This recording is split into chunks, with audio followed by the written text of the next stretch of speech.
അല്ല, ഞാൻ അദ്ദേഹത്തിനോട് പറയാൻ വന്നതെന്ന് പറഞ്ഞാൽ എനിക്ക് മെയിനായിട്ടുള്ള ഒരു പരാതി എൻ്റെ ആശങ്ക അറിയിക്കാനാണ് ഞാൻ വന്നത്. കേസ് അന്വേഷണം ഒരിടത്തും ആയിട്ടില്ല. CBI അന്വേഷണത്തിൽ ഗവൺമെൻറ് തന്നെ തെറ്റായ പേപ്പർ കൊടുക്കുന്നു. ഞാൻ എവിടെയൊക്കെ എത്ര ദിവസങ്ങളിൽ എവിടെയൊക്കെ ചെന്ന് അന്വേഷിക്കും? അതുകൊണ്ട് എന്നെ സഹായിക്കുന്ന ആൾക്കാരുടെ ഞാൻ മുമ്പേ പറഞ്ഞു, എന്നെ സഹായിക്കുന്ന ആൾക്കാരുടെ അടുത്ത് ഞാൻ പോകും. അങ്ങനെ രാഹുൽജിയെ കാണാനായിട്ട് എനിക്ക് ഇന്നൊരു അവസരം കിട്ടി. അവസരം എനിക്ക് ഉണ്ടാക്കി തന്നു.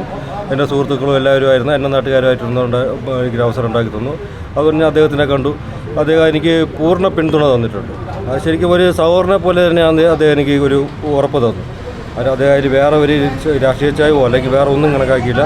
പൂർണ്ണമായിട്ട് അതിന് വേണ്ടിയിട്ട് ഇറങ്ങാനായിട്ട് അദ്ദേഹത്തിൻ്റെ കൂടെയുള്ള സഹപ്രവർത്തകരെ അദ്ദേഹം ഏർപ്പാടാക്കിയിട്ടുണ്ട്. അദ്ദേഹം എന്ത് വേണമെങ്കിലും ചെയ്യാമെന്നുള്ള ഒരു ഉറപ്പ് തന്നു. അതിൽ ഞാൻ എനിക്ക് പറഞ്ഞാൽ പൂർണ്ണ തൃപ്തനാണ്. അദ്ദേഹം ചെയ്യുമെന്ന് എനിക്ക് ഉറപ്പുണ്ട്. ഈ കേസിൻ്റെ കാര്യത്തിലടക്കം ആശങ്ക അറിയിച്ചിരുന്നു.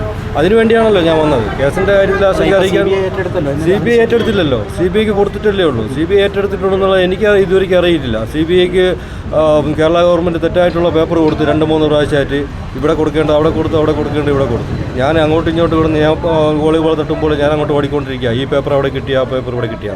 അപ്പോൾ എനിക്ക് പോകണമല്ലോ, എന്നെ സഹായിക്കാനായിട്ട് ആരെങ്കിലും ഉണ്ടെങ്കിൽ എനിക്ക് അവരുടെ അടുത്ത് പോകണം. അതും കൂടെ അറിയിക്കാനാണ് അദ്ദേഹത്തിൻ്റെ അടുത്ത് വന്നത്. പിന്നെ പോലീസ് അന്വേഷണം വഴിമുട്ടി നിൽക്കുന്നു.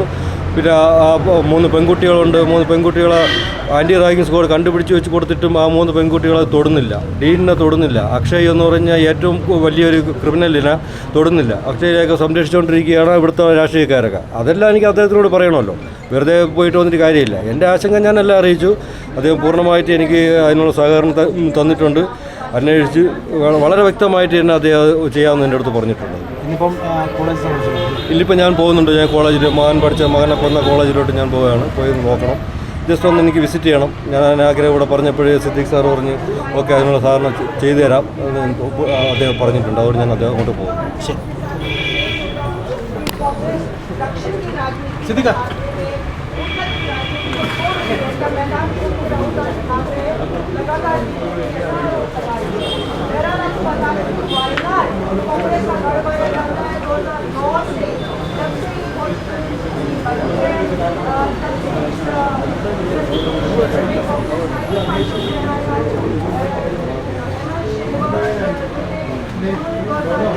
നിങ്ങൾ വെയിറ്റ് ചെയ്യാൻ പറയും.